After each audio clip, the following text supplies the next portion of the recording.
Ben Baldwin. Wayne is with me, and we're here for the launch of Columbia, the second attempt, or actually the third attempt, to put this vehicle into space for the second time. During the night last night, there was an effort to, I guess you might say, go on a scavenger hunt, because NASA officials indeed did do that.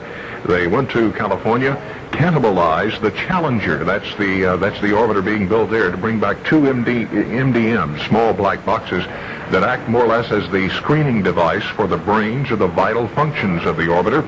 It's in place, everything is working, and in the words of NASA officials just a moment ago, there are no constraints to launch. Wayne? Ben, things have been going very, very smoothly since shortly before midnight when those black boxes were emplaced in the Columbia. Since then, we have had no problems at all. There was a small problem with the radar down at the Bermuda tracking station earlier this morning. That was fixed immediately. Weather, of course, no problem at all. John Young, of course, you might remember from the first space shuttle flight, took a training jet up a few moments ago and checked it out. The weather is absolutely beautiful at Cape Kennedy. We're just about a minute away from, or less than a minute away from the continuation of the countdown to launch. We're still at T-minus 9 minutes in holding.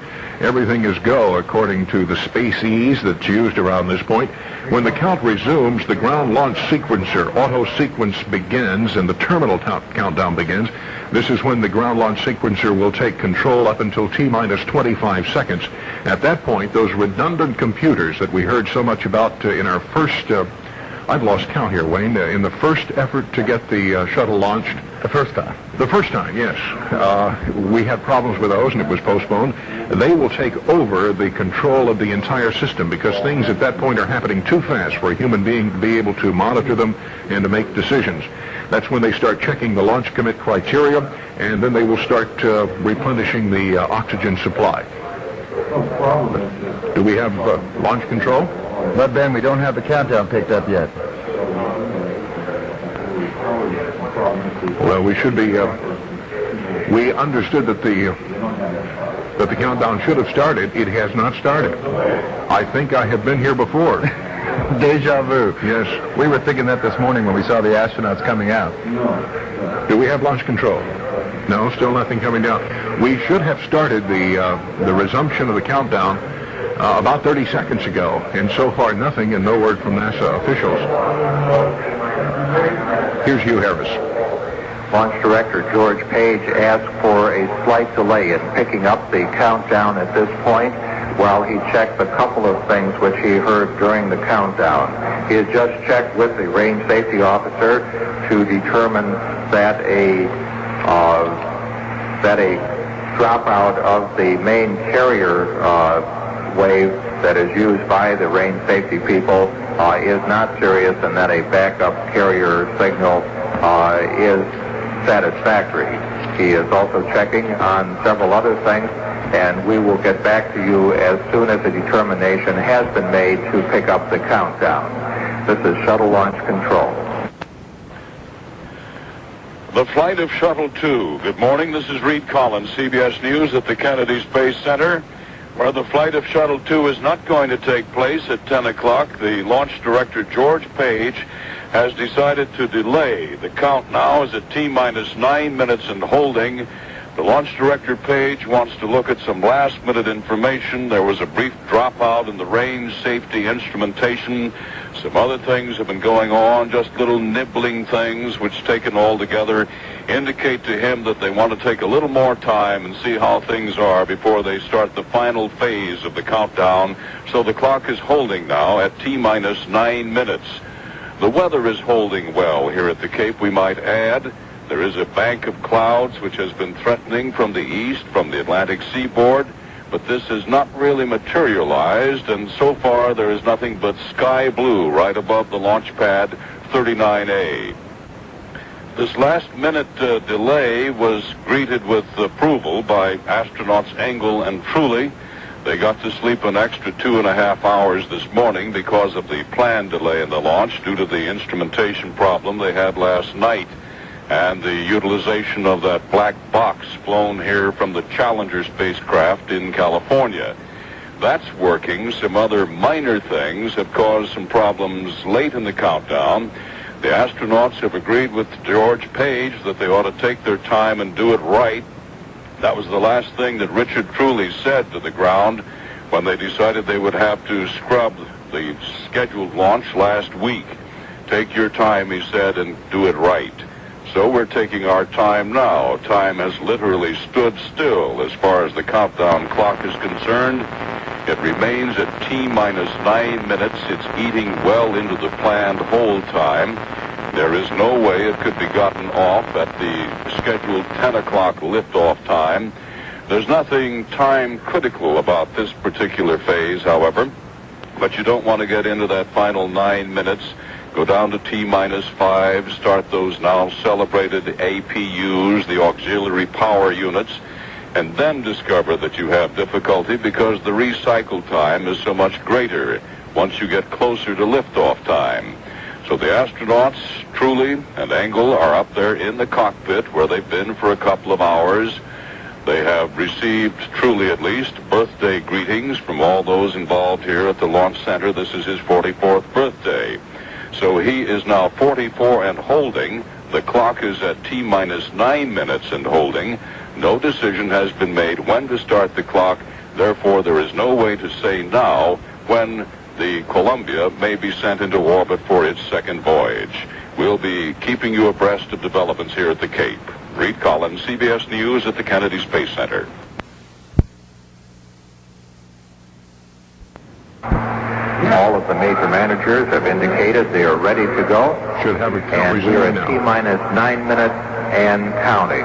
And it's working. The launch sequence are now being controlled by the ground launch sequencer from now up to the T-minus 31 second point when they'll switch to the onboard redundant set launch sequencer. The ground launch sequencer is part of the launch processing system and operates by relaying commands to the orbiter's onboard computers, which then reports back to the launch processing system that the commands have been executed.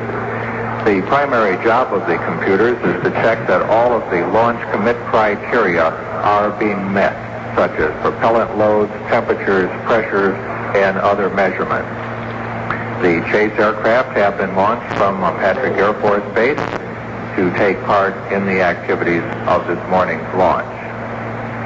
T-minus 8 minutes, 10 seconds, and counting. We really can't emphasize enough the importance of those ground launch sequencers and the option at T-minus 31 seconds, as you heard, of those primary onboard computers taking over. They are crucial. They must talk to each other, and they must talk to each other within a specific time frame. If they don't, then the count is automatically held. Is the crew access arm retraction, which comes at the T-minus 7 minute point.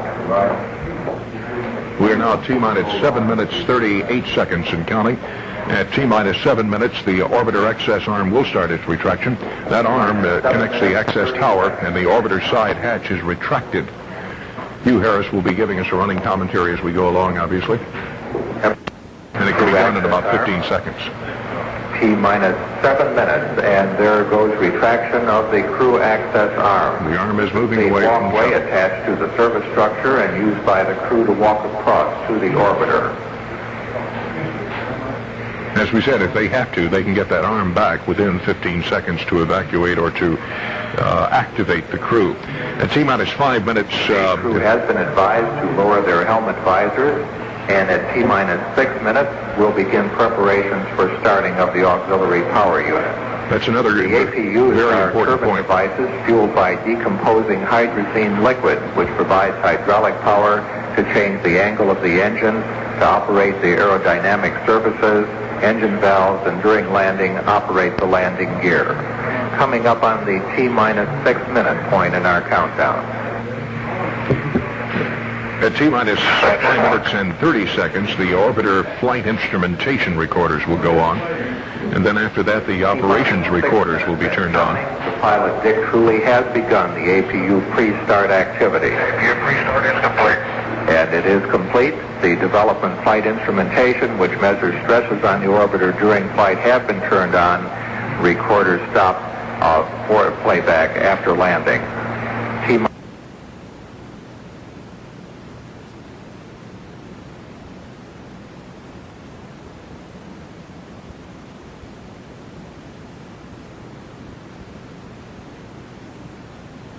spacecraft. And pilot Dick Truly has signified the auxiliary power units are ready to be started. Now the question is, will they work? We will know that in about 20 seconds. Well, they have fresh oil, Minus man. 5 minutes, 15 seconds, and counting.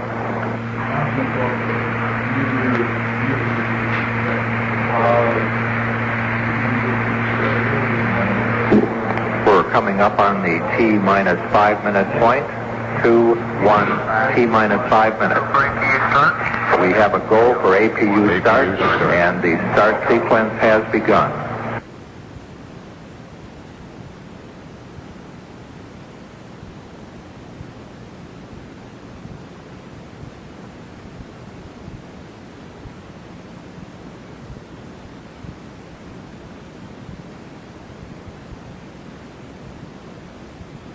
On the space shuttle, we go back to the Kennedy Space Center and Reed Collins. And we're now 4.5 minutes away from the scheduled liftoff. The APUs of recent fame are running now. The astronauts have started them. The astronauts, Engel and Truly, have thanked the test conductors. They've been given their landing instructions in case of some emergency return to this launch site. Our colleague Spencer Allen is atop the vehicle assembly building, now overlooking that runway. This 530-foot high overlook atop one of the largest buildings in the world gives us a bird's eye view of the Kennedy Space Center, including the 15,000-foot runway about 1.5 miles to the northwest. Astronauts Engel and Truly will land here if one or more of the main shuttle engines were to fail early in the launch. Columbia would reverse its direction of travel, jettison the main fuel tank, and glide back to the Kennedy Strip for a dead stick landing. If the present prevailing northerly wind holds, Columbia would land here from the southeast, coming in over the ocean and Port Canaveral. But nobody's looking for emergencies here. There was a 10-minute delay in the scheduled 10 a.m. Eastern Standard Time liftoff because they wanted to make some last-minute communications checks. Launch Director George Page explained to the astronauts this has been a hard one. It's been a tough countdown. They worked through the night. They had the 2.5-hour delay, and he thought that 10 minutes more or less wouldn't make that much difference. The astronauts, Truly and Engel, both agreed and said, take your time and do it right. And now the countdown is in the final phase, 2 minutes 58 seconds before the scheduled liftoff. We'll be listening now to the voice of Hugh Harris, Mission Control here at the lock Cape. valve on the external tank has been closed and pressurization begun. After the tank is pressurized, the hold capability is limited. T-minus 2 minutes, 40 seconds. In the background, you can hear some of the communication, the astronauts, to Mission Control, to the flight director here, to the firing room here, and that green network that literally encircles the globe. Like 100,000 helping hands, as if they could boost, if they can help, whatever they can do, they will. On-board supply. T-minus 2 minutes, 15 seconds. The main engines have been gimbaled to their start position, and the pressure on the liquid oxygen tank is at flight pressure. Coming up on The main engines have been gimbaled by use of the power provided by the APUs that drive all the hydraulics. And they want 3 good ones. They didn't have them last week, you recall, so they didn't leave. Now they have 3 good APUs. Everything is good and green here at the Cape. 150, counting. 144. The gaseous oxygen vent arm is almost fully retracted. T-minus 1 minute, 40 seconds and counting. It takes some 7 seconds to get to full power before the 8 bolts are blown that hold this bird to the ground and allow it to leap off the pad. 4.5 million pounds being lifted into the skies by more than 6 million pounds of thrust. It's a fast takeoff. They'll go into their roll program. They'll roll right immediately after they clear the tower. And they'll get into that azimuth that tells them they'll be inclined to the equator at a slightly lesser degree than the first shuttle because of the fact that this is a much heavier spacecraft. It itself weighs more than 14,000 pounds more than it did during the first flight. It has a payload of more than 19,300 pounds on board. Much more to lift. There's more going to be dared in this one, too.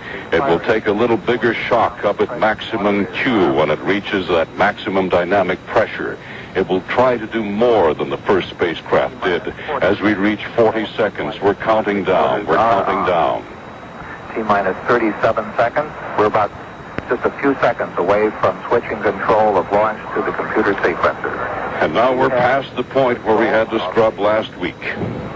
Countdown now being conducted by the launch sequencers on board the orbiter. T-minus 20 seconds and counting. The SRB hydraulic power units have started. The SRB nozzles have been moved to start position. Coming up on 10. T-minus 10, 9. We have go for main engine start. And we should see ignition. We see it now. We have main engines going. Soon the solids should let her kick. And there they all are going. They're all going. We have liftoff.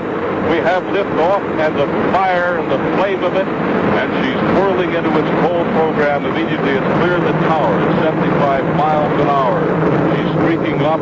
She's now beginning to arc over, seeking that spot in the sky as she pierces a little thin veil of cloud, rips on that column of crenellated fire and smoke that the solids produce.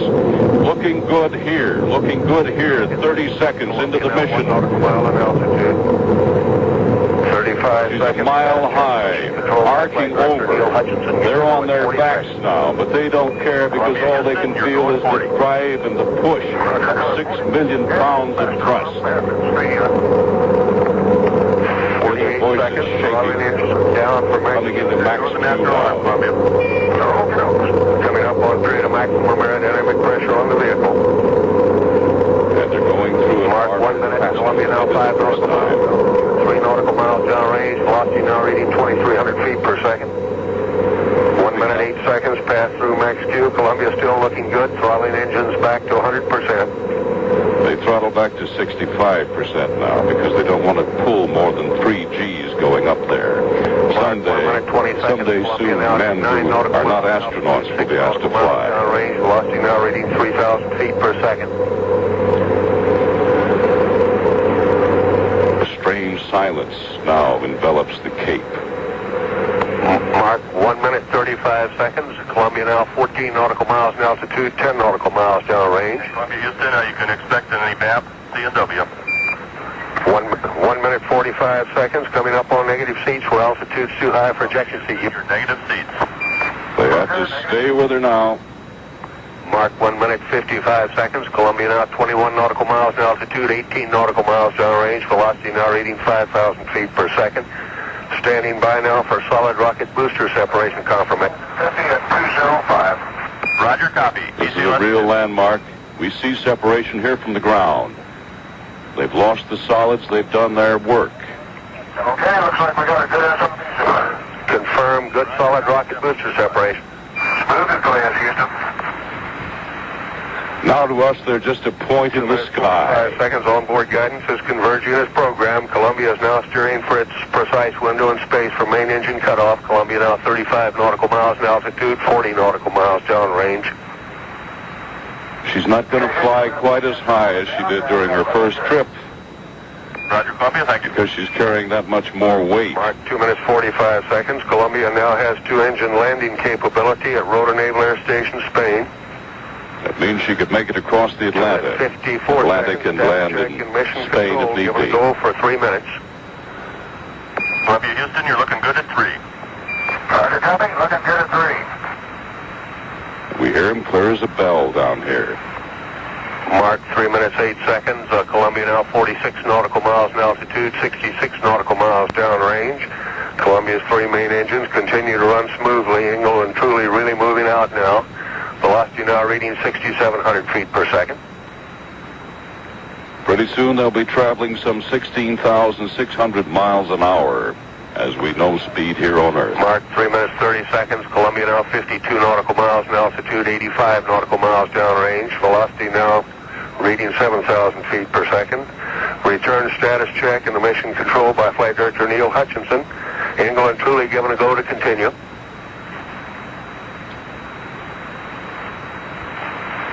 Out of sight except for a small dot that's picked up by the telescopic range. Mark 3 minutes 55 here seconds. at the Cape. Columbia now 58 nautical miles in altitude, 112 nautical miles downrange.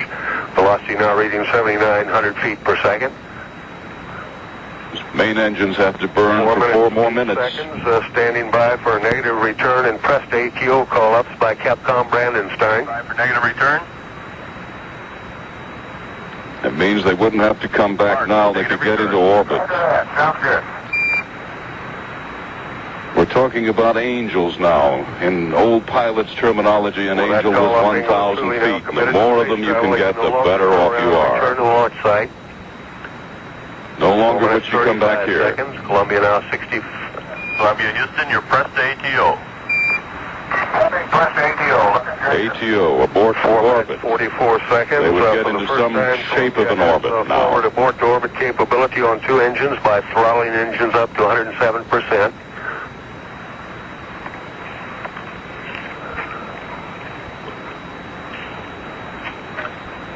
Five minutes. Columbia now 68 nautical miles in altitude, 189 nautical miles downrange. Velocity now reading 10,300 feet per second. Columbia, Houston, you're normal throttled. Copy that, normal throttle. 5 minutes, 14 seconds. That call up by Capcom Brandenstein says that England truly now capable of abort to orbit on 2 engines without throttling up Columbia's engines.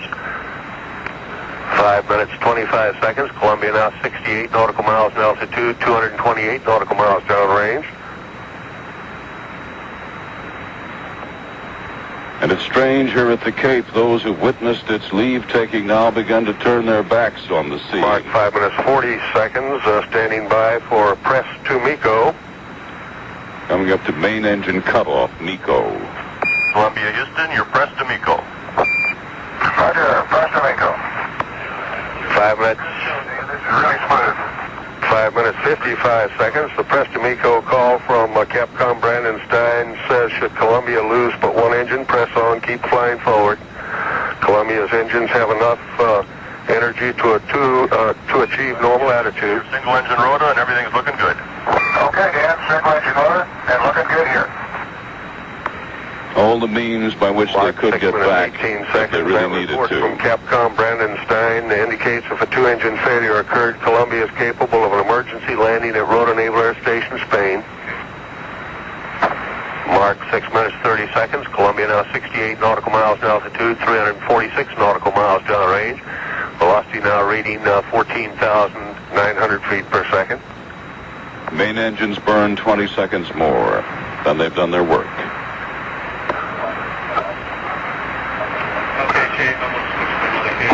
Mark 6 minutes, 50 seconds. Columbia now 67 nautical miles in altitude, 397 nautical miles downrange. Columbia pitching over now, diving to increase velocity, decrease altitude, giving Columbia her most favorable attitude. 7 minutes, 5 seconds. Standing by now for single engine press to MECO.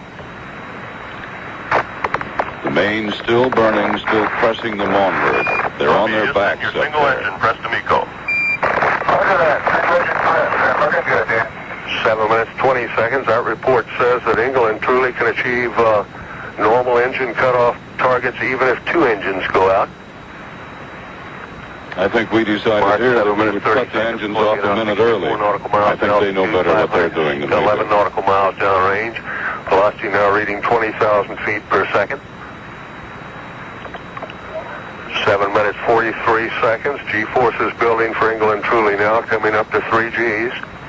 Columbia now 63 nautical miles in altitude, 562 nautical miles downrange.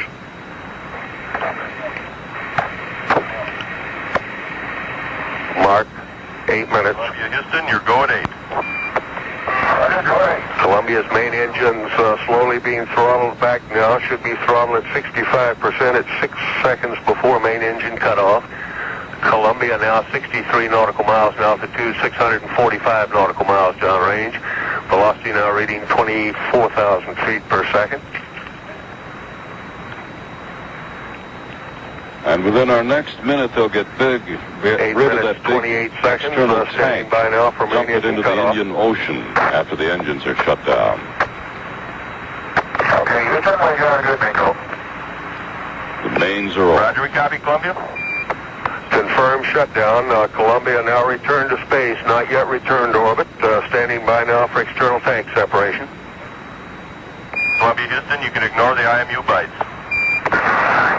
Roger, Houston, and we've got ET-SIP. Roger on the 7. Big tank is loose now. 8 minutes 58 seconds. Confirm external tank separation. ET-SIP and Ranger good. Copy. Columbia now performing an evasive maneuver, moving below and beyond the external tank.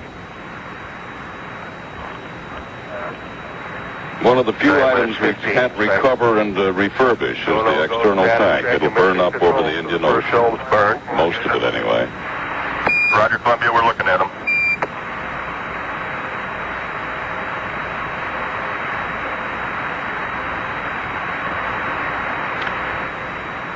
They need some more. Columbia, Houston, your go for nominal ohms 1 for APU shutdown on time. Okay, Dan, and we're maneuvering to attitude now. Roger. 9 minutes 44 seconds. Columbia now maneuvering ohms 1 burn attitude using the two 6,000-pound thrust engines.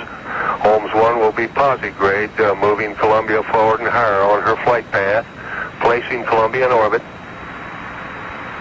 Several of these ohms burns are necessary to get her up into the 140-mile orbit desired. Columbia, Houston, we're convinced those IMU were software bites right at MECO, no problem. The inertial majoring unit is telling them something they don't believe, and the ground doesn't believe it either. We'll catch you at the minute, we get the ohms burn off. Roger, and the VAP is shut down. We'll need it cycled off and then back to primary on.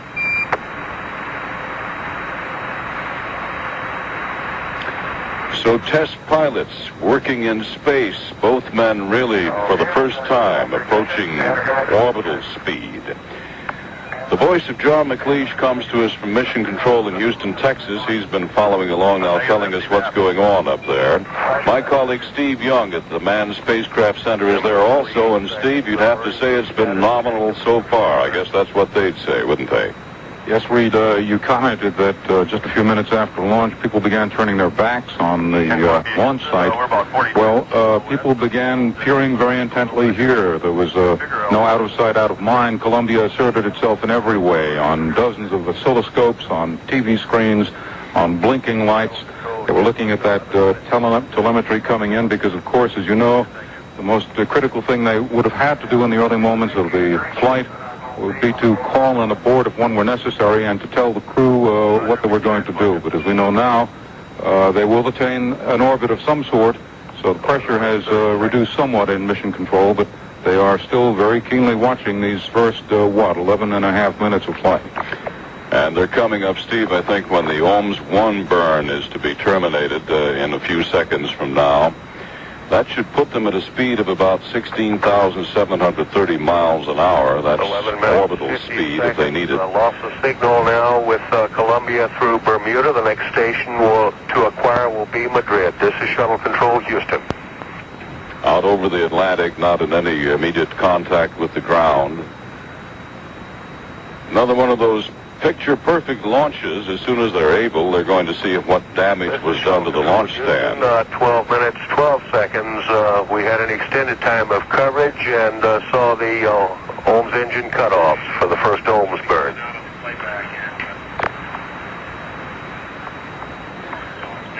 Minutes, 25 seconds. This is Shuttle Control, Houston.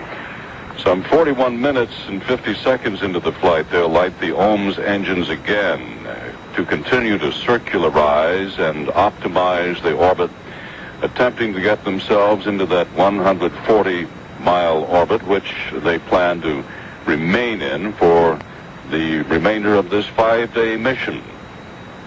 As we mentioned, it wasn't a 10 a.m. Eastern Standard Time liftoff that had been planned. It was, in fact, 10 minutes late. But in work of that kind, everybody decided, having looked at some last-minute anomalies, that they would take their time and do it right. They took 10 minutes more, and obviously they did it right, because Joe Henry Engel and Richard Truly are headed into orbit in this major milestone, second voyage of the identical spacecraft that first put America back into the space business in April, the Columbia. The Columbia going, however, with the borrowed little black box from her smaller sister ship, the Challenger, younger at least, That was flown over here last night, and that little loan from Challenger made Columbia's second flight possible.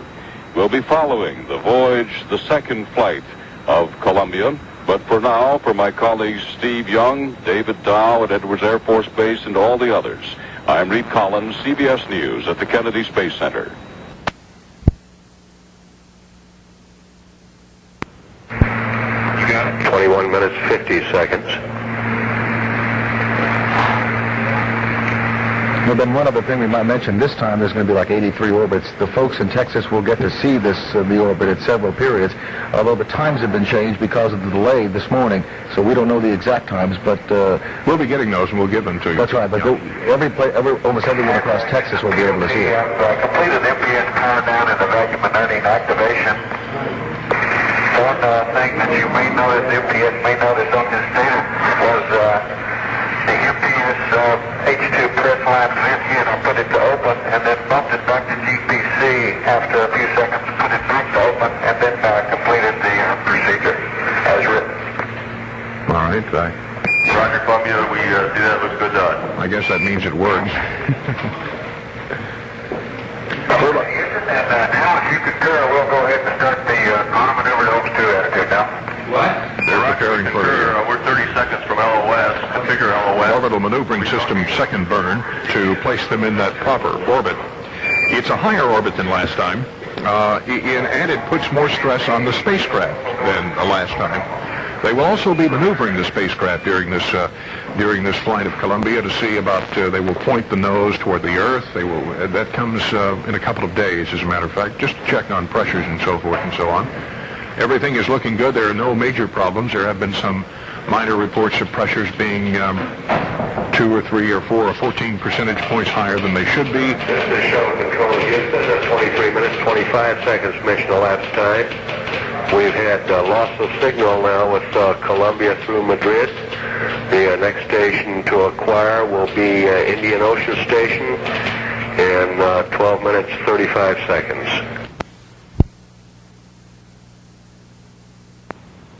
This is Steve Young, CBS News at Johnson Space Center in Houston. Well, the astronauts, Engel and Truly, are moving along now at about almost 17,000 miles an hour, 16,660 approximately. The next critical maneuver occurs about 2 minutes from now when they fire for the second time their orbital maneuvering engines to circularize their orbit. If for some reason they have to curtail their flight, the first opportunity they'd have to land, although a marginal one, as my colleague Bill Lyon points out, is in Rota, Spain, where he is standing by. It's still a possibility, but it seems to be a very remote one. Rota would have been the first touchdown place if they had trouble achieving orbit just about 27 or 28 minutes after launch. But now, since they're well into orbit, it looks like there'll be only one more time this afternoon when they might come down here if they develop some troubles. Cape Canaveral, of course, in the United States is a sort of a tourist attraction, and a very prime one now. Are there any tourists whatever anywhere near you? No, they're not really at all, because this is a joint American-Spanish naval base. There's not really an opportunity for the general Spanish public to come on the base. Basically, and this being the second flight and the second attempt at this Columbia flight, there's not an awful lot of interest on the base right now. David Dow, Edwards Air Force Base, the primary landing site, are they quite as laid?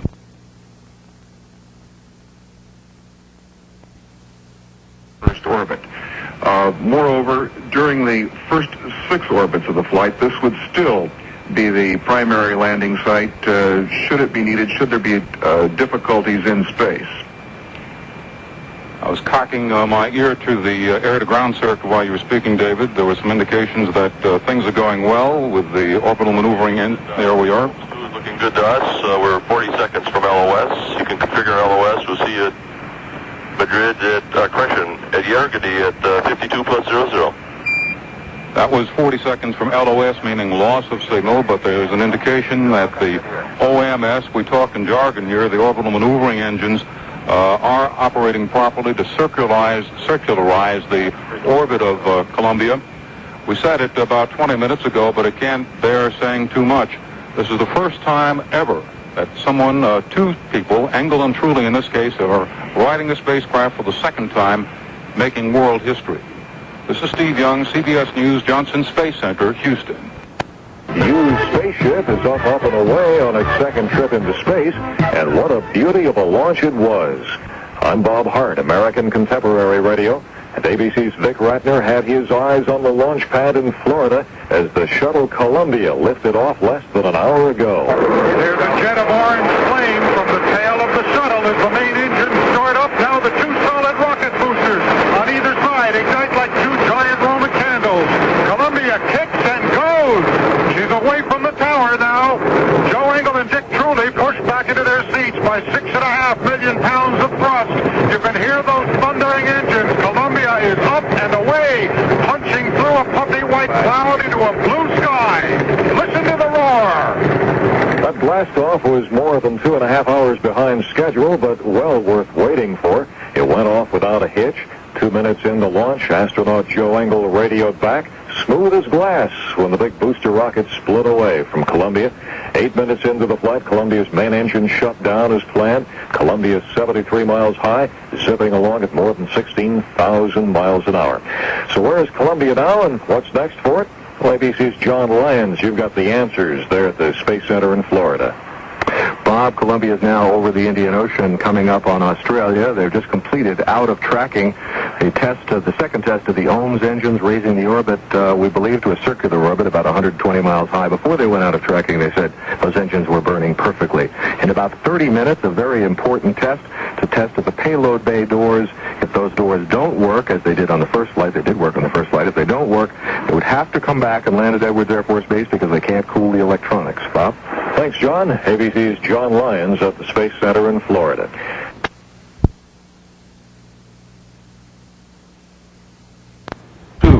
This is Steve Young, CBS News, Johnson Space Center, Houston, and it's about 1 hour, 10 minutes into the flight of Shuttle 2. Everything is going well with astronauts Truly and Young.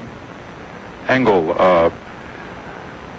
the spacecraft, Columbia, which is the first spacecraft to be flown for the second time, has circularized its path above the Earth. There are 2 more burns, actually 2.5. They're indicated as 1 and 1A in the flight plan. The Columbia took off from Cape Canaveral 8 days after an earlier countdown was scrubbed, just 31 seconds after T-0. There were niggling little problems this morning, and the flight director at the Cape took a conservative attitude. It was echoed by the astronauts. They said, let's do it right. They did do it right. The important next step will be for them to open up their big doors, which contain the radiators necessary to vent heat from inside Columbia out into space. And there was an indication just a couple of minutes ago that, as you might expect, Dick Truly, who's having a birthday, his 44th in space, is having a good time. Dan, you wouldn't believe this. This is fun. A brief communication, but a clear indication that Dick Truly, his first time into space, is having a good time in space. In about 9 minutes, the big payload bay doors are due to be cracked open.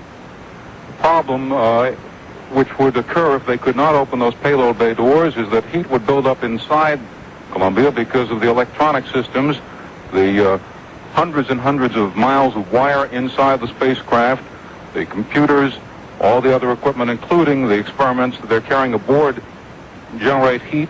It's necessary for those doors to be open so that the radiators on the bottom of the doors can be exposed to space and vent the heat. The test will occur, and the payload bay doors will have to be open throughout the flight so that the spacecraft, Columbia, can be tilted 180 degrees, pointing down toward the Earth, and can view the oceans. One of the experiments is to take a look at the color of the oceans to see if it's possible to ferret out through the use of color discriminating devices just where fish may be and where vegetation in the oceans may be.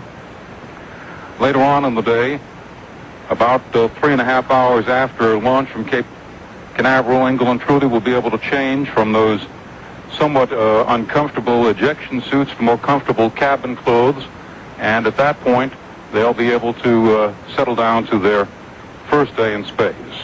This is Steve Young, CBS News, Johnson Space Center, Houston.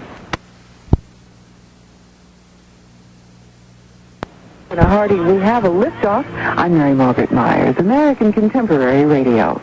The Space Shuttle Columbia sailed into orbit this morning, the first craft from Earth ever to make a return trip to space. At 10:10 a.m., NASA's computers lit what had to be the biggest birthday candle in history, as astronaut Dick Truly, who's 44 years old today, and his partner Joe Engel rode upside down into the blue Florida sky. It was a perfect launch. Screams and cheers burst from the crowd of thousands who'd gathered at the Kennedy Space Center to watch.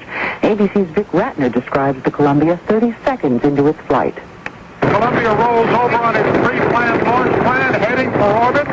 Upside down now, Engel and Truly can see the ground going by, headed out over the beach, and now over the ocean, thrusting toward orbit. Everything is go as Columbia is away. One of the most important experiments on Columbia's second flight will be the testing of its mechanical arm. And before that can happen, the astronauts will have to try to open the payload doors. They should be ready to try that just about now. Should those doors fail, the shuttle will have to return to Earth. But if all goes as planned, the shuttle is scheduled for re-entry and landing Tuesday in California's Mojave Desert. The lowest prime in a year, that story coming up. Rather a slow period right now in terms of activity on board the shuttle. As you said, we saw a telecast a few moments ago showing us a part of the scientific payload and the mechanical arm, the 50-foot arm, for the first time. Nothing will happen until about 2 o'clock this afternoon when they activate those instruments in that payload. Of course, they will be measuring everything from the atmosphere, the things on the ground, a variety of experiments that we'll talk about as we get closer to them, and then the astronauts will be eating their first meal. But right now, things going very well. The shuttle up in orbit 138 miles above the Earth. Things going real good. Just had to pass over the United States as well. I understand you've been following it, we've been talking with Jim Oberg, where we had these television transmission pictures. They showed a flag, of course, on something, I don't know what. We will be carrying to you, for a portion anyway, the live post-launch news conference from the Kennedy Space Center. That's coming up in about 45 seconds. We'll be carrying that live. Then we'll be back to more conversation about the space shuttle, the space race, space flight, everything that's going on. 526-4984 is the local number. We invite you to join the conversation with us. Yes, we will be. We'll be breaking for news from CBS. I'm answering a few questions here. I feel like I'm in shuttle launch control all of a sudden. We invite you to join us, of course, after that. Anything that's on your mind, we'll try to answer your questions. With us a little bit later on will be Charlie Redmond from NASA as well. Wayne Dolcefino is here, and you join in too. This is KTRH in Houston, CBS News right now. CBS News. The shuttle Columbia is back in space, soaring smoothly in Earth orbit. I'm Richard C. Hartlett reporting on the CBS radio network. Columbia has been in space before in April of this year. Now it is in orbit again, the first craft ever to return to space after engineers smoothed out earlier problems and sent it to a smooth liftoff at Cape Canaveral. More on the flight from Steve Young at the Johnson Space Center in Houston. In order to continue their flight for the full 83 planned orbits, the crew of the space shuttle has to open Columbia's big payload bay doors. The doors have radiators on their inside surface which vent heat into space. That operation apparently has been delayed beyond the point it should have occurred in the flight plan by 2 problems. First, one of the color TV cameras in the shuttle, which is supposed to relay pictures to mission control, is not functioning properly.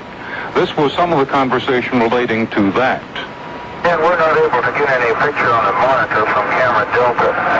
All the others seem to be working okay, and we're going to run Alpha around and take a look at it, see if we can see anything wrong.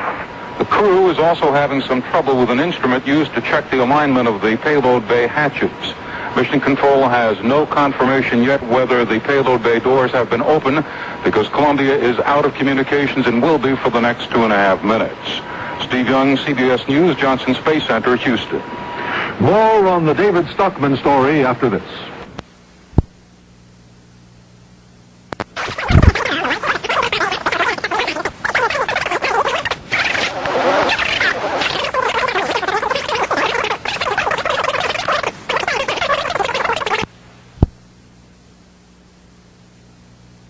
worry about when you buy a used car. First, can you drive it out of the lot? Secondly, will it keep on going once you get it out? Same thing applies to a used spaceship, and the one called Columbia has gotten by the first of those two worries with flying colors. I'm Bob Hart, American Contemporary Radio, and it was a picture book blast-off from the launch pad this morning for the Space Shuttle Columbia, with astronauts Joe Engle and Dick Truly sailing into space.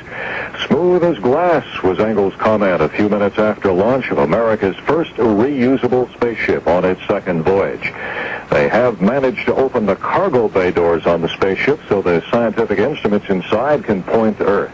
Let's find out what Columbia and crew are doing up there in orbit now from ABC's John Lyons at the Space Center in Florida. John?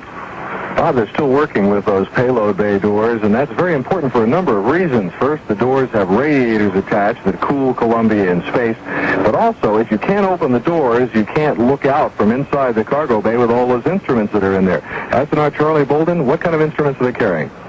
Well, John, we have 5 payloads or 5 experiments that are carried in the payload bay. And very quickly, they are called a feature identification and location experiment, which we are looking for land features. And I won't go through what the other 4 are, but we have cameras and sensing equipment that needs to be able to look down to the Earth's surface if we're to get any scientific data. And if you're listening to us in Hawaii, wave at Columbia in about 8 minutes. Bob Hart? Thanks, John Lyons at the Space Center in Florida. Mr. Stockman's still taking some heat today. That story coming up.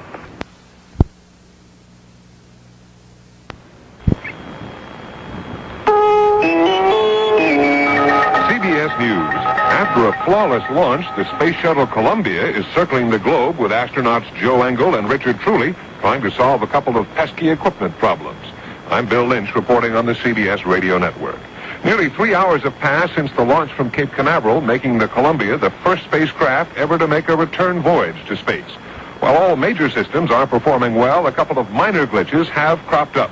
We get details from the Johnson Space Center in Houston and Steve Young. In order for the mission to run its full 5 days and a few hours, it was necessary for the astronauts to open Columbia's cargo bay doors so heat building up inside shuttle could be vented into space. It was assumed the doors were open, but Mission Control didn't get confirmation of that until about an hour later than expected. Columbia, Houston. Roger, if you could give us a quick door status. We're 30 seconds to LOS. We'll talk to you at Aurora in about 2.5 minutes. The doors are open, the rats are open, there's no problems at all with him. Columbia, Houston, roger, that's super, and we'll take a look at this and have some words for you over Aurora. 2 of the shuttle's 3 fuel cells, which provide electrical power, are exhibiting little quirks, nothing serious. In about half an hour, Dick Truly and Joe Engle should be changing from their emergency ejection suits to more comfortable cabin clothes. First lunch aboard the world's first reused spacecraft will feature hot dogs and turkey tetrazzini about 2 hours from now. Steve Young, CBS News, Johnson Space Center, Houston. We'll be back with more news after this. 10 hours before the launch, the space shot was in doubt. NASA had cannibalized the orbiter Challenger for a small black data box that had failed in Columbia. But from ignition on, the concerns of yesterday faded away into the picture-perfect liftoff through the bright blue skies of Cape Kennedy on the Florida coast. For launch director George Page, it had been a rough 24 hours. Yesterday looked a little ragged. A lot of us were wondering, were we really going to make it today? But I think it was terrific the way the weatherman cooperated and everything came out fine. The used spacecraft is performing virtually flawlessly, except for a minor problem in a familiar part of the shuttle, the auxiliary power unit. But NASA technicians have 5 days to worry about that little snag. In the meantime, they're sitting back enjoying their success. Live from the Johnson Space Center, Wayne Dolcefino, KTRH News. Time now, 12:32 on the KTRH Midday Report. In the headlines, the Space Shuttle Columbia made a spectacular return to space this morning with a flawless launch from Cape Kennedy in Florida and into the history books. This is the first time a reusable spacecraft ever used in a manned mission for a second time. Columbia and the astronauts Joe Engle and Richard Truly now in their second orbit around the Earth. We'll have live updates on that mission from the Johnson Space Center all afternoon, so stay with us for that.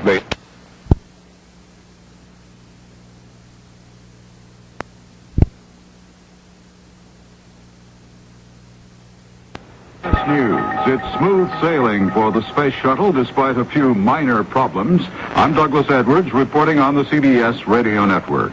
The Columbia took off from Cape Canaveral launch pad almost 4 hours ago. The liftoff was delayed for about 10 minutes as a few minor bugs were ironed out, and then a collective sigh of relief as the first reusable spacecraft began its second mission. Astronauts Engel and Truly completed their first task by opening the shuttle's cargo bay doors, but a glitch in a TV camera meant there were no color pictures of the maneuver. NASA says some abnormalities were noted in 2 of the shuttle's 3 fuel cells, but nothing that will jeopardize the flight. It's the first trip into space for the 2 astronauts, leading Truly to remark, "This is fun." And now, this message. Aboard the Space Shuttle Columbia. NASA officials say Columbia is now in a perfect orbit with all systems looking good. The milestone was passed 2.5 hours after launch time when the astronauts opened the big bay doors in Columbia's 60-foot-long payload bay. CBS News. The second mission of the Space Shuttle has run into trouble despite its perfect launch this morning. And NASA officials say the flight will not last the full 5 days as scheduled. I'm Judy Muller, reporting on the CBS radio network. Steve Young has details from Houston. The second flight of the shuttle Columbia will not continue until Tuesday as planned, but will end no later than Saturday afternoon, 54 hours after it began. Planners in Mission Control made the decision this afternoon to cut back to what they term a minimal mission as a result of a problem with one of the shuttle's 3 fuel cells which produce electrical power. There was concern that its internal condition might be permitting hydrogen and oxygen gases to mix in a potentially explosive combination. A fuel cell was shut down and purged. 2 others are functioning well and should be able to power some, if not all, the scheduled experiments and bring the astronauts and the shuttle safely home. They are in no danger, but surely must be disappointed. Steve Young, CBS News, Johnson Space Center, Houston. More CBS News in a minute. Larry, the folks here at the Johnson Space Center have just completed one of the orbital maneuvering system. In fact, they're trying to get it into a higher orbit, the shuttle Columbia. They were an hour and a half late on that maneuver, which should give you some idea of the problems they've been having all day long. It was such a picture-perfect launch this morning at 9:10 our time, but ever since around noon, problems and all sorts of problems have been cropping up. Of course, the one that we were most concerned about, the fuel cell problem. They have been going through the procedure to shut that fuel cell down, and of course once they do that, the mission will say the flight has to go just 54 hours, which would give it slightly less than 48 hours to go. Now they have told us here at the Johnson Space Center that as we get closer to that 54-hour mark, if the 2 fuel cells that are remaining look very good, if they're very confident in their operation, they might try to stretch it a few hours. We don't know exactly how many hours they'd mean, whether they try to go an extra 3 or 4, whether they try to go 12. They haven't made that clear, but they have given us the indication that if they have 2 good ones working at that point, they may try to stretch it. We still do not know which experiments will need to be scrubbed, but the orbital maneuvering system is working, and they will go into that higher orbit, the 158-mile high orbit. Larry? Okay, Wayne, you had some information for some of our listeners who had been calling and for others who might be interested about the space shuttle is going to be passing over the Houston area and the Texas coastline area, and it's going to be possible to view that. Do you have some information on that? I do, and I want the folks to bear with me here while I read this and try to keep up with me. I'm going to talk about Houston, Corpus Christi, and Austin. Let's talk about Houston first. All these are going to be AM times in the early morning. Over Houston, you can see the shuttle tomorrow morning at 6 a.m. and 44 seconds. Traveling from the southwest to the east, it will last for about 4 minutes. Again on Saturday morning at 5:52.01 seconds. Rather precise, from southwest to the east, again that will last about 4 minutes. For the folks down in Corpus Christi, Friday at 6 a.m. exactly, you should see the shuttle traveling from southwest to east, should last about 4 minutes. And on Saturday at 5:51 a.m. traveling again from the southwest to the east. And finally, the folks in Austin to the west of us, Friday morning at 6 a.m. traveling from the south to east, and Saturday morning traveling from southwest to east, those 2 lasting about 4 minutes again. But again in the Houston area, Larry, real quick, Friday morning at 6 a.m. from southwest to east, Saturday morning at 5:52 traveling again from southwest to east. Okay, Wayne, thank you very much, and you'll keep us posted on the further developments as technicians continue to work on the second flight of the Space Shuttle Columbia. Okay, Larry, will do. This is The World Tonight. Good evening, I'm Douglas Edwards, CBS News. The Columbia Space Shuttle's second flight began beautifully at the Kennedy Space Center this morning with a flawless launch in perfect weather, but problems have developed and the flight has been shortened. Steve Young reports from the Johnson Space Center in Houston. As a result of trouble in one of the Shuttle Columbia's 3 fuel cells, planners in Mission Control decided this afternoon on what they called a minimal flight. That means the flight could end within 54 hours of when astronauts Engel and Trulli were launched from Cape Canaveral this morning. One of the fuel cells has been shut down out of concern that hydrogen and oxygen gases might be forming in a potentially explosive combination. That leaves 2 functioning fuel cells to provide electrical power for various experiments and to control rocket maneuvers. The prime purpose of this second flight is to see whether Columbia could return to space. It's already accomplished that, although admittedly not without several minor problems and the major fuel cell snag. Officials will give major emphasis now, undoubtedly, on trying to test the remote maneuvering system, a giant arm which will handle payloads put into and out of the cargo bay on future flights. The space agency says if the 2 functioning fuel cells perform normally, it will make a day-to-day decision about extending the mission perhaps to 3 or 4 days. Steve Young, CBS News, Johnson Space Center, Houston. More news after this. Mission could be extended if things were looking well, a day at a time. The mission conceivably could run 3 days or 4, depending on how well the remaining 2 fuel cells operate. But the 54-hour minimum means just that. This is Terry White at the Johnson Space Center in Houston. Several major banks.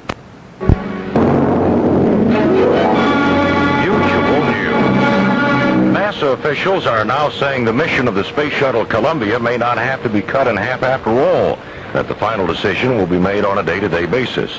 Shortly after this morning's launch, a problem developed in one of the ship's 3 fuel cells, prompting this exchange between capsule communicator Dan Brandenstein and astronaut Richard Trulli. Columbia, Houston, looking down the road with this fuel cell being safe and not being able to start it up, we'll probably be looking at the minimum mission.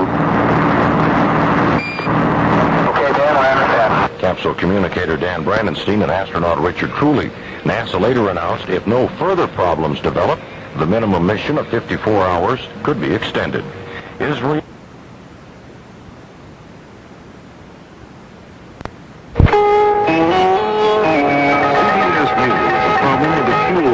Spaceship Columbia has raised the probability that the mission will be cut short. This is Deb Pulling reporting on the CBS radio network.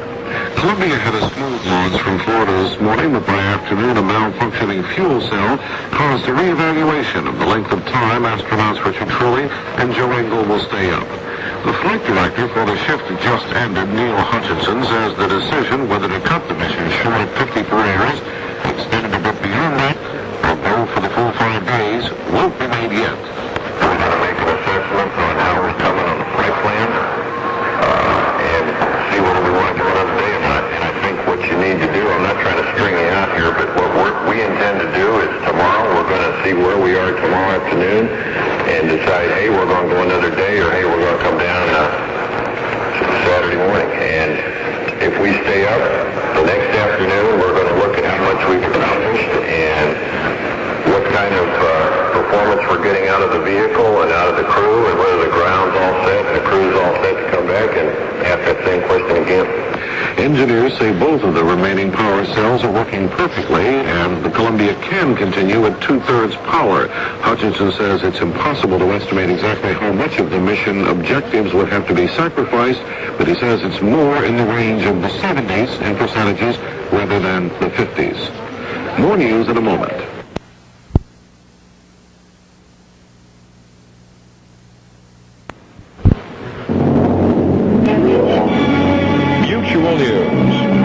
The second mission of the Space Shuttle may be a 2-day mission rather than a 5-day affair because of the failure of one of the 3 power cells aboard the Columbia. The other two cells are working perfectly, but because NASA technicians like two backup systems, the mission length has been officially cut to 54 hours. That decision, however, might be reviewed each day. Flight Director Neil Hutchinson was asked to assess the chances of completing the full 5-day mission. We don't know. And I think I wouldn't even speculate on how much of a possibility is because there are too darn many variables in it. What we need to do here is we have got ourselves in a very comfortable position on orbit. We have put in work a flight plan that allows us the ultimate in flexibility. In other words, coming down in a couple of days or going all the way to the end and accomplishing everything we intended. Neil Hutchinson, the Space Shuttle Flight Director.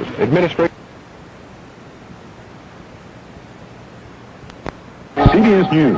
The helium balloon Double Eagle 5 has become the first such craft to cross the Pacific Ocean and is reported preparing to touch down in Northern California. I'm Mike Stanley reporting on the CBS radio network. The craft has been plagued by a slow helium leak during much of the flight and near the end accumulated a dangerous amount of ice, forcing a rapid descent from 18,000 feet to warmer air where the ice would melt. From the Double Eagle 5 headquarters at Albuquerque, New Mexico, comes word that the 4 crewmen have already toasted their own success, but spokesperson Jane Woodward assured CBS News the celebration isn't too wild. Oh, yeah, we're having a glass. 1 glass allowed on duty for a big job, right? From station KCBS San Francisco comes word that the Mendocino County Sheriff's Office has been notified to watch for the landing of the Double Eagle 5 any time now, some 10 or 12 miles northeast of Ukiah, California. The FAA telling the Sheriff's Office that Captain Benabruzzo and his 3 crewmen are doing fine and not in any danger. More news in a moment.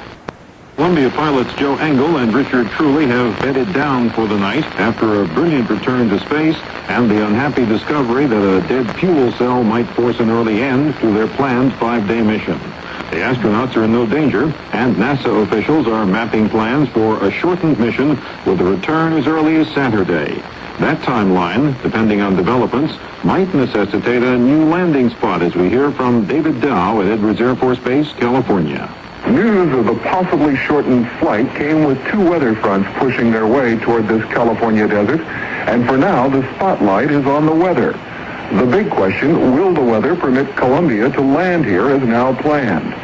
There is both good news and bad in current forecasts.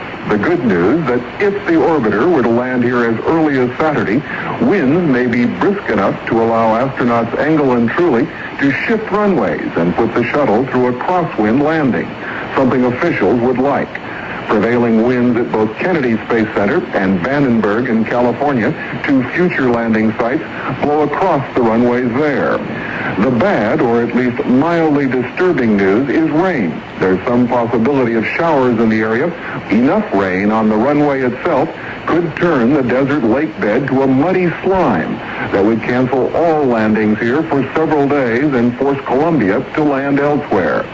But the exact landing time has not been decided yet. Indeed, officials say that if all goes well, the mission could be extended beyond Saturday. David Dow, CBS News, Edwards Air Force Base, California.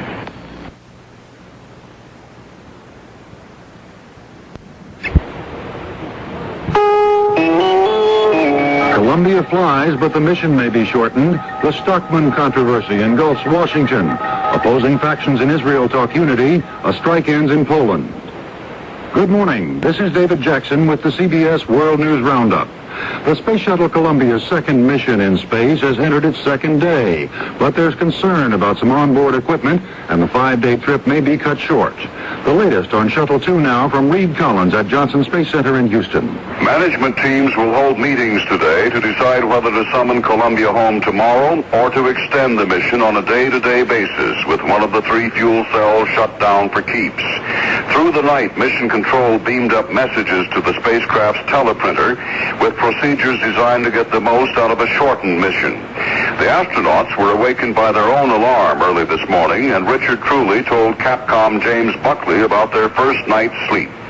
Jim, I'll tell you, this sure beats working for a living. I'm glad to hear that. Naturally, we didn't, we did get plenty of sleep last night, but it's hard to sleep with all the opportunities to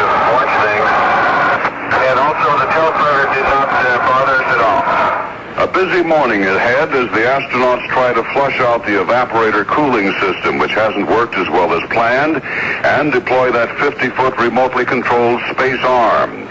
Then there may be a command performance this evening. President Reagan may visit Mission Control in a sort of hail to Columbia from the chief. By that time, Engel and Truly should know whether they'll come down tomorrow or be allowed to extend their flight by yet another day. Reed Collins, CBS News, Johnson Space Center. A craft much slower than the Columbia, the balloon Double Eagle 5, ended a historic mission last night in the hills of Northern California. A safe but crash landing marked the first balloon flight across the Pacific.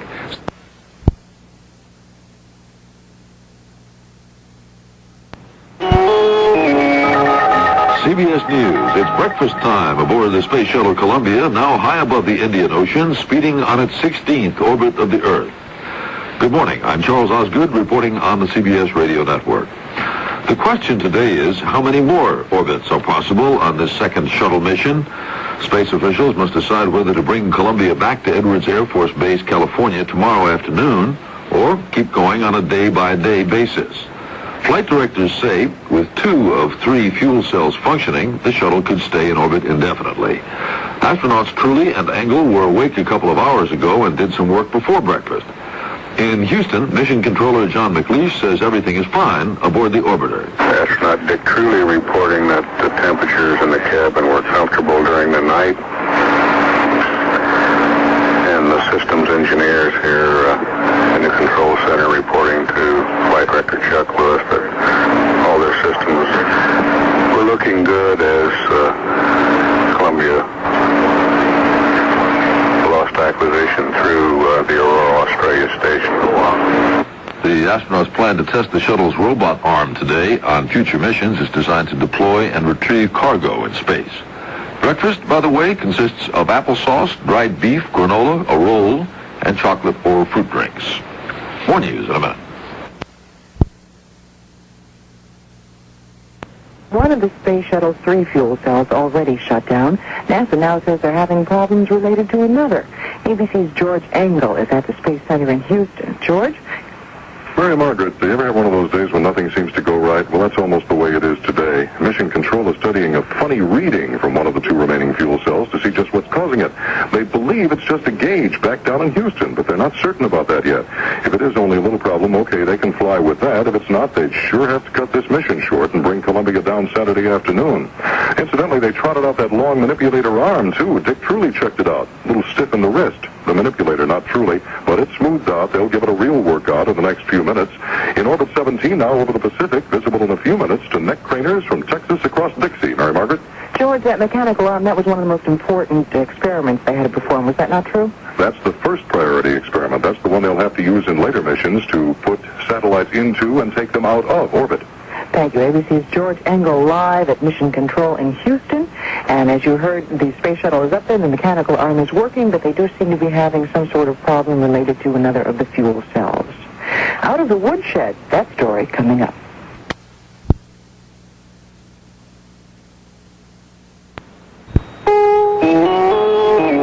CBS News, an arm flexes in space and the troubled flight of the shuttle Columbia scores its first big success. I'm David Jackson reporting on the CBS Radio Network. The arm is the Canadian-built Space Arm, a key element in future shuttle operations. For the latest, Reed Collins at the Johnson Space Center in Houston. After a fairly restful night, during which Richard Truly said it was hard to sleep with all the opportunities to look at the sights out the cabin windows, the astronauts were up and at work this morning. A major experiment is unlatching the 50-foot remotely controlled arm, folded like a mantis in the cargo bay. The first attempts to awaken the space arm went like this, as reported to Mission Control by Joe Engel. Okay, Jim, we're reading you loud and clear. Richard has just deployed the arm, and we're bringing it back to still. We're on page 1-6. The arm is controllable through 5 means from within the cockpit. Unable to lift a finger on the ground, it is designed to move as much as 60,000 pounds of equipment in Earth orbit. Reed Collins, CBS News, Johnson Space Center. NASA officials still have not decided exactly how long the shuttle will be allowed to remain in orbit. One of the 3 fuel cells aboard quit. The Columbia's mission, say the experts, will be scheduled day to day, depending on how things look. More news in a minute.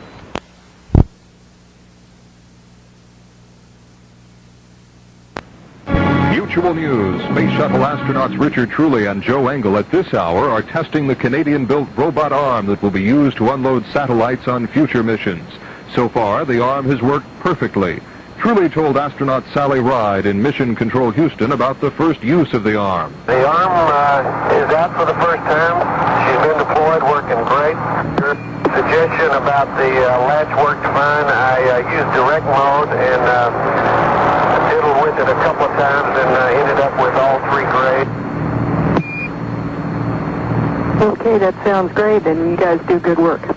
As the shuttle astronauts continue that work, NASA officials are preparing for a meeting later today to decide how long to continue the mission, which is hampered by a failure in one of the 3 fuel cells.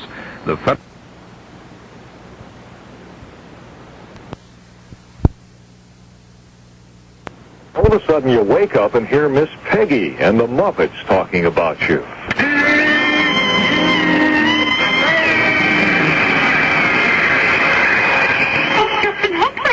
Yes, who's there, President? It's time to contact the Columbia and speak to the astronauts. Really and truly? No, Engel and truly. Dr. Strange Park. That joke's been used before. It doesn't matter. So is their spacecraft. I'm Bob Hart, American Contemporary Radio, and that little bit of Pigs in Space starring the Muppets was beamed up by Mission Control this morning to wake up the astronauts on Columbia. They've been up for some time now. And ABC's Irv Chapman at the Space Center in Houston. I understand they've been playing around with that fancy mechanical arm on Columbia. Indeed, Bob, and it wasn't only Mission Control that had a sense of humor this morning. So did astronauts Engel and Truly, as one of their remote cameras went on a short while ago, pointing from the cargo bay to the pilot's cabin. A sign popped into the window reading, "Hi, Mom." And we have been watching them float about the cabin, taking procedural and scientific readings. The manipulator arm had its first test and did just about everything it had to do, extending its reach out toward Earth's horizon in the distance. The question mark hovering over a second fuel cell seems to relate to a sensing device that measures its oxygen fuel and not to the cell's actual operation. That's one of the factors to be weighed later today when mission controllers judge whether to continue the flight beyond tomorrow afternoon. Right now, Columbia is concluding Orbit 17 after overflying Africa, Bob. All right, Irv Chapman at the Space Center in Houston, keeping an eye for us on Columbia. That balloon I've been telling you about came down to Earth last night. That story coming up.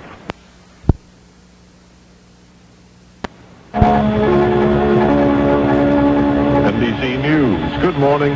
I'm Cameron Swayze. One day after liftoff, Space Shuttle Columbia is still in orbit.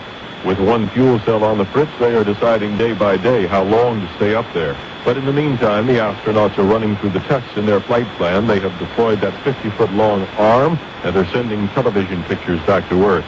The double eagle's down, and the 4 aboard it are safe, but nobody knows exactly where it is.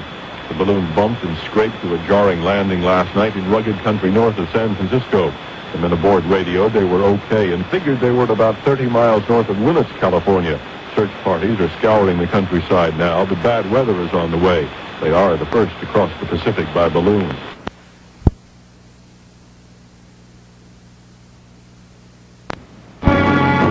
Mutual News. They're coming home tomorrow. NASA officials have decided half a Columbia shuttle mission is prudent given an electrical problem on the ship.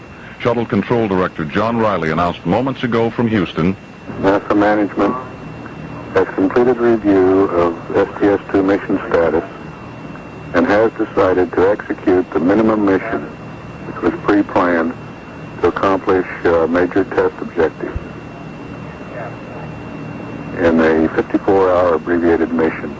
This will put the landing at Edwards Air Force Base at 2 days, 6 hours, 6 minutes. Mission elapsed time, or 1:22 p.m. Pacific Standard Time tomorrow, Saturday. NASA's John Riley, the voice of shuttle control at the Johnson Space Center in Houston. Astronauts Engel and Truly did manage this morning to test the 50-foot bionic arm, the centerpiece of the second shuttle mission. This is news from Mutual Radio. Dan Scanlon reporting.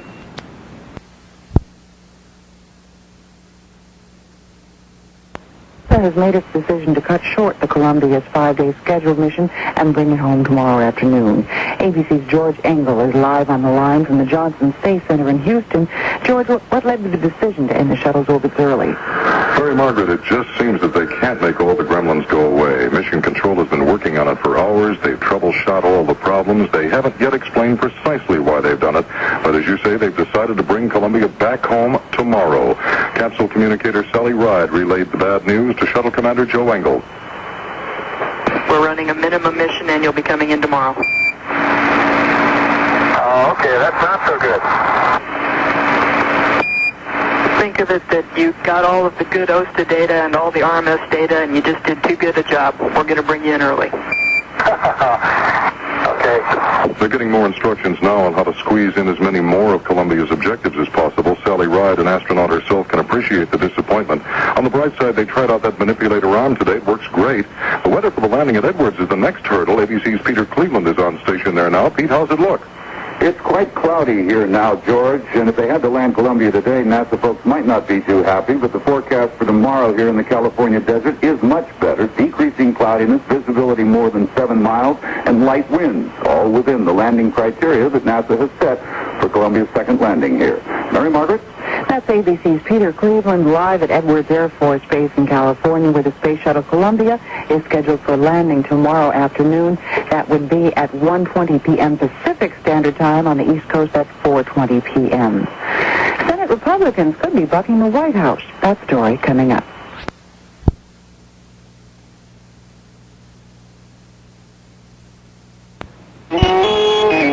CBS News. Houston tells Columbia, you've done your job, come home. I'm Richard C. Hottelet reporting on the CBS Radio Network. The latest on the Space Shuttle from Reed Collins. NASA has decided to cut short the second flight of the Columbia and land the ship tomorrow at Edwards Air Force Base in Columbia. Loss of one of the 3 fuel cells is the primary reason for truncating the trip, and it fell to CAPCOM Sally Ride to inform the astronauts. First, bad news. Our plan is that we're running a minimum mission and you'll be coming in tomorrow. Oh, boy. I'll tell you what, you're garbled and unreadable there, Sally. Okay. How's that? Oh, that's much better. Okay, you get to hear the bad news one more time then. We're running a minimum mission and you'll be coming in tomorrow. Oh, okay, that's not so good. Think of it that you got all of the good OSTA data and all the RMS data and you just did too good a job. We're going to bring you in early.